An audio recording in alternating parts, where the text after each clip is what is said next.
بسم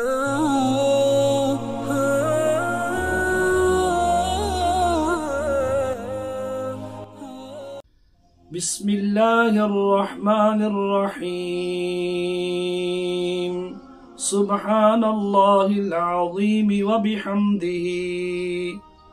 حیات الصحابہ تیسری جلد صفحہ 179 پر یہ واقعہ موجود ہے۔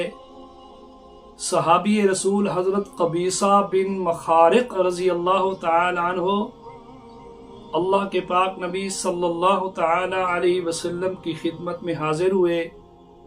عرض کیا یا رسول اللہ صلی اللہ علیہ وسلم میں بوڑھا بھی ہوں، میری ہڈیاں بھی کمزور ہیں، کوئی ایسا عمل ارشاد فرمائیں میں اس عمل کو کروں اور میرا اللہ مجھے نفع دے۔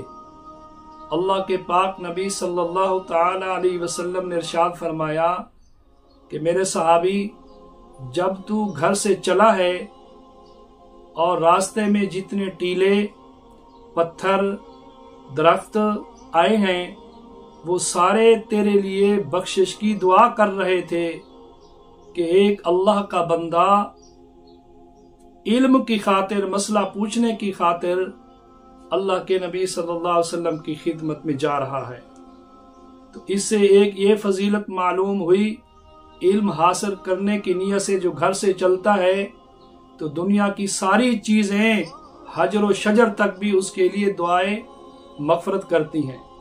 تو بہرحال اللہ کے پاک نبی صلی اللہ تعالی علیہ وسلم نے ارشاد فرمایا کہ صبح کی نماز پڑھنے کے بعد 3 دفعہ سبحان اللہ العظیم وبحمدہ، سبحان اللہ العظیم وبحمدہ، سبحان اللہ العظیم وبحمدہ پڑھ لیا کر، اللہ تجھے ہر بیماری سے نجات عطا فرمائیں گے، بالخصوص اندھے پن سے، کوڑھ کی بیماری سے، فالج اور لقوے کی بیماری سے اللہ پاک تیری حفاظت فرمائیں گے۔ اللہ بھی سچے، اللہ کے نبی بھی سچے صلی اللہ علیہ وسلم۔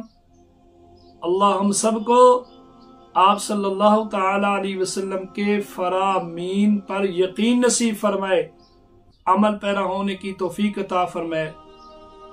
جو بھی کوئی پریشانی بیماری ہو تو سبحان اللہ العظیم وبحمدہ پڑھ کے دم کریں، انشاءاللہ اللہ پاک شفا عطا فرمائیں گے۔